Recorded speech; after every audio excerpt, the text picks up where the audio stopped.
passagem que é conhecida por vários trechos dela, né? Temos igrejas erguidas em cima dos 4 gafanhotos, do cortador, migrador, destruidor, e um outro que eu sempre esqueço o que é. E essa profecia foi entregue pelo profeta Joel, cujo nome poderia ser Jael, né?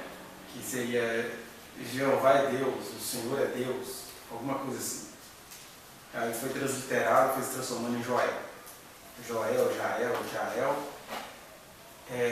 que era um profeta ali mais ou menos contemporâneo do profeta Elias, entre Elias e Eliseu, um pouco depois de Eliseu, aí uns 835 anos antes de Cristo, ele profetizou nos territórios de Judá, possivelmente ali nos dias do rei Joás.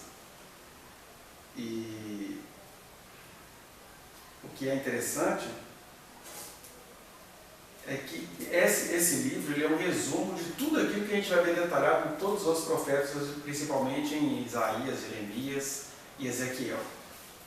Ele entrega essa profecia sintética, misturando tempos, porque quando você vai ver a bem da verdade, pouco provável que tenha acontecido essa praga dos gafanhotos, ou se ela aconteceu, ela foi bem temporária e específica, porque foi uma espécie de aviso, um susto para o povo.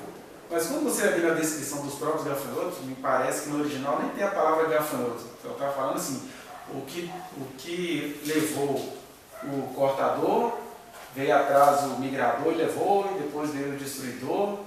E na verdade esses gafanhotos nem existem, né? O que aconteceu foi um fenômeno que tinha significados espirituais. Não sei se vocês já passaram por isso na vida, a gente já passou isso no nível micro. Quando você está em situações onde o diabo resolve utilizar de coisas bem bestinhas, você percebe que tem uma coisa além ali. Está conversando com alguém, de repente ela conta história, do nada, a história espalha tudo quanto é jeito, pessoal, gente, que fenômeno estranho. Então, no máximo que aconteceu foi isso, um gafanhoto bem específico. Uma vez que a gente estava numa crise espiritual, envolvendo várias pessoas, etc. E nesse período, um gambá maravilhoso fez um barulho aqui em casa, assim, de balançar a máquina de lavar e tudo, que a gente achou que estava tendo uma invasão, né? No outro dia que nós fomos descobrir que era gambá, porque ele deixou rastros. Mas aquilo foi uma situação muito específica e muito estranha. Então você vai vendo que às vezes existem situações que o fenômeno é geológico, é geográfico ou é zoológico, mas ele vem temperado por alguma coisa além daquilo que você sabe naquela circunstância. Foi coincidência demais ter sido daquele jeito. E aí os estudiosos acabam vendo que esses gafanhotos que o Joel menciona, ele estava mais fazendo uma alusão a alguma coisa espiritual. Tem uma coisa predestinada sobre o nosso povo, e vai vir. Quando você achar que veio só o migrador, ele vai vir com a força do devorador. Se você achar que o devorador já fez demais, ele vai vir com a força do destruidor. Né? Ele está dizendo isso, que sobre Israel, ali já 830 e poucos anos de Cristo, uma sentença ia pesar. Mas o que eu quero enfatizar aqui hoje não é essa sentença que é conhecida por todos nós, que foi o fato deles, de mais do que gafanhotos, mais do que a fauna, vieram povos com essa cara de destruidor, de lambedor, em palavras hebraicas, que não significa nem devorador, né? Que ele lambe e depois leva, né? E tudo aquilo ali que a gente já conhece aconteceu, e aí ele chega no versículo 28 e fala, olha, e ele já fazendo uma síntese do que ia acontecer no futuro, e você vai ver aí muita questão do profeta, né? Ele está assim, meu Deus, tudo vai acontecer com a gente, não, mas o Senhor, vamos clamar que o Senhor é misericordioso, ele tardio em graça, e aí vocês clamam assim que Deus vai dizer assim, aí Deus já vai dizendo assim, expressando isso, né? O profeta tem muito disso, que muito do que ele está falando é Deus se expressando por meio do desejo dele. E às vezes o desejo coincide com uma coisa vai ser, e às vezes o desejo a coisa vai ser, mas ela vai ser bem depois. O profeta já fica todo feliz porque, como ele desejou, ficou muito bonito. Né? Vamos aqui fazer uma pequena recapitulação. Semana passada uma pessoa recebeu uma palavra maravilhosa aqui e eu estou assim, vai ficar chué amanhã.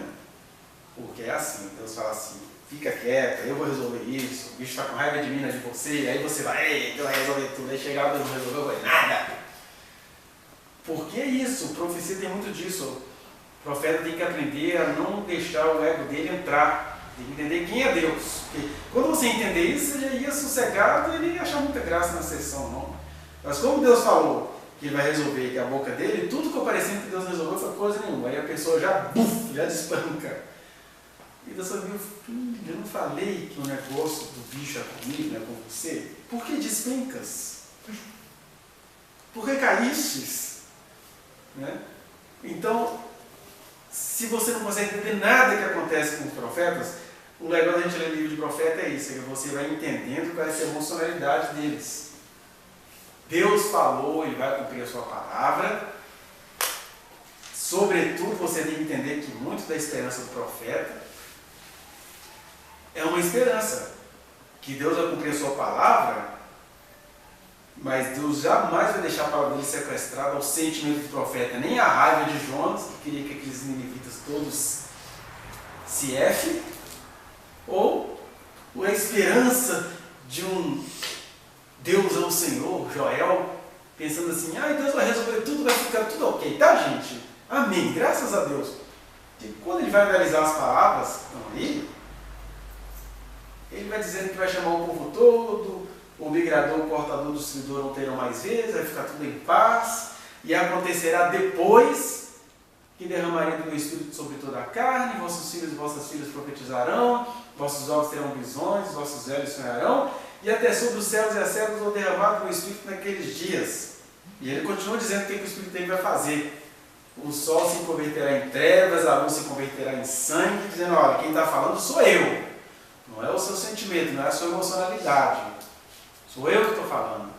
E ele vai dizendo assim, que o que lá em Atos ficou separado, né? O que é esse monte de doido falando em línguas? Olha, isso é o que foi dito pelo profeta Joel. Então aqui está dizendo que junto com esses dons, com esse derramar do Espírito Santo sobre toda a carne, vai vir tormentas, tribulações, a ponto de o sol se transformar em trevas e a luz se converter em sangue.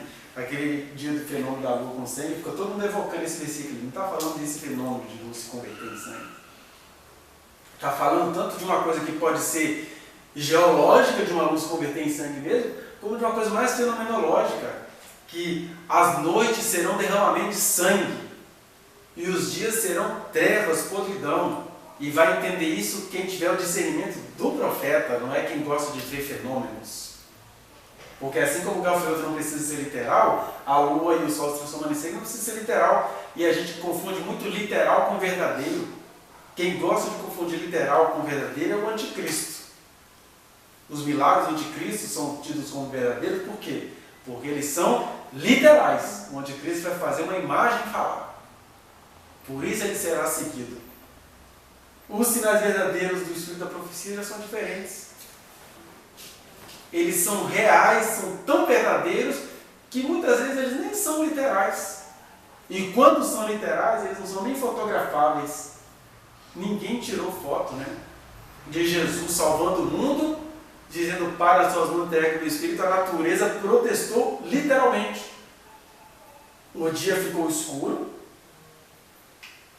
a terra fendeu, houve um tremor na terra, e o tremor foi registrado lá no templo, porque o templo abriu, e por causa disso o véu se rasgou de alto a baixo, e para completar, o cemitério virou thriller. Todo mundo saiu das covas, e muitos dos que estavam mortos saíram e ficaram habitando entre as pessoas ali por um tempo. E me apresente provas, não existe. Porque no espírito da profecia, quando os milagres são verdadeiros, eles não vão deixar provas cabais, eles vão deixar provas para quem nos vivenciou. Então, a gente lendo isso, a gente vai entendendo que as trevas já estão aí. A gente já vive dias de trevas, isso tudo que a gente estava falando aqui no começo do culto. Já é o sol se convertendo em trevas e a lua se convertendo em sangue. É tormenta que não acaba nunca. E ele chega e diz, olha, mas no meio dessas coisas aí, vai acontecer uma coisa que vocês nem dão importância para ela. Acontecerá depois de que Israel for restaurado, o povo seguro, habitando ali, derramaria do meu Espírito sobre toda a carne, que isso pode significar tanto aquilo que os apóstolos pegaram para eles, porque houve um evento histórico. No meio de Pentecostes, ou seja, durante o evento de 50 dias depois da Páscoa,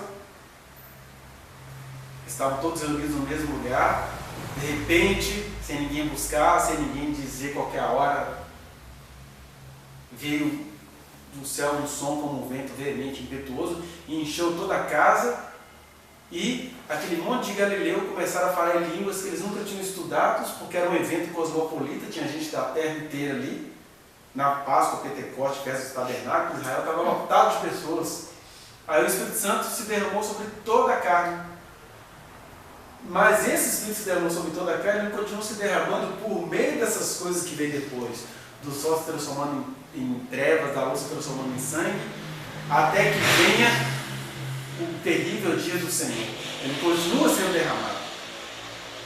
E o que eu queria chamar a atenção aqui, essa noite, é que de um lado a gente tem de se alegrar, porque nós estamos aí no cumprimento dessa profecia, que o Espírito Santo foi derramado sobre toda a carne.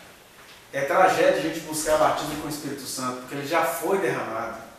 Ele foi derramado, ainda que a gente o banalize. Você tem uma turma de filhos de Deus que não acredita no que ele fez, e aí você faz o culto de avivamento. Eu fui da geração que tinha que ficar falando glória, glória, glória, glória, glória, glória, greia, glória, e aí saía, e isso não tem nada a ver com o Espírito Santo, porque repetiu e saiu, já é fenômeno psicológico de repetição. Quando Jesus disse, olha, quando vocês forem orar, não usei de fazer repetições, aí você faz culto de avivamento, e quando eu era criança era tormento, porque tinha um tal de culto de criança, até às 10 horas da manhã. E de 10 a meio-dia era a hora de buscar o batismo com o Espírito Santo. E aí a meninada dava o jeito dela de ser batizada, porque a gente tinha que se livrar daquele negócio. E glória, glória, glória, glória, glória. E aí, como eu era honesto, né, não conseguia transformar a glória em grega. E aí, pronto, eu era batizado com o Espírito Santo, eu não acreditava. Né? Minha avó, e isso era na igreja. Quando a gente chegava em casa, minha avó botava a gente para buscar o batismo com o Espírito Santo. E aí na juventude, você tinha que ficar naquela campanha lá, todo mundo com bafo fedendo, que jejuou a semana inteira para buscar o batismo com o Espírito Santo. E aí você tinha que pular junto com os caras, e eu já não sou um cara de pular, não sou um cara de palavra. E aí você ficava pulando, aí ouvindo um cara falando um monte de língua do seu lado, e assim, ai meu Deus, eu acho que eu sou incrédulo. Aí eu sou incrédulo, isso tem para mim, Deus não gosta de mim, etc. Até que um belo dia o glória saiu, e eu fui batizado com o Espírito Santo. E aí depois eu descobri que aquilo ali nem era batismo com o Espírito Santo, que era no máximo um consolo comunitário que você tinha que receber, né? Porque é um ritual. Aí, índios precisam sobreviver às picadas de formiga saúva. E crente pentecostal tem que fazer um sarará, sarará. Qual é o nome daquele negócio lá? Sarará, sarará? Não sabe. Tem uma série. Ah, sei, sarará, que ele tá mandando pergunta. Então você fica no sarará, e aí fica todo mundo diplomático e pronto. E aí você já cria aquela categoria dos salvos e dos íntimos de Deus porque falou em línguas.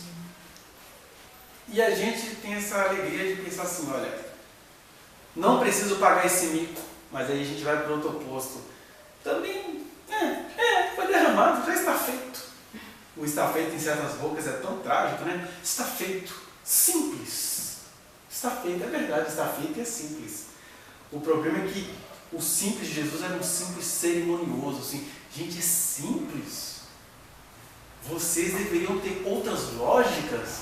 Vocês estão no meu reino, vocês foram batizados no Espírito Santo, e Paulo traduz isso. O que é ser batizado com o Espírito Santo? É fazer parte do corpo de Cristo. A gente já separou, né? Cristo é o cabeça e a igreja é o corpo. Paulo tentando ser didático, mas ele não estava querendo dizer isso. Se Cristo é o cabeça e a igreja é o corpo, ele está querendo dizer também que Cristo é a igreja e a igreja é Cristo, porque tudo é um corpo só. Como é que Cristo se expressa? Nos muitos nos quais ele se derramou no mundo inteiro, dizendo: vocês serão a minha boca no mundo, vocês serão eu andando pelo mundo, vocês serão eu, porque se eu sou o cabeça desse corpo, esse corpo sou eu. Aí a gente tem aquelas viagens históricas de institucionalizar isso. Você não pode falar em nome da igreja. Não, gente, o corpo é o que Jesus falou: onde estiver 2 ou 3 reunidos em meu nome, quem estiver em comunhão comigo, né? E aí também a gente já crê que ele recebe. Não dá para ficar isolado do corpo. O corpo tem de se reunir. O corpo precisa se encontrar. Porque Cristo só é Cristo em nós, esperança da glória, quando a gente está reunidos como corpo.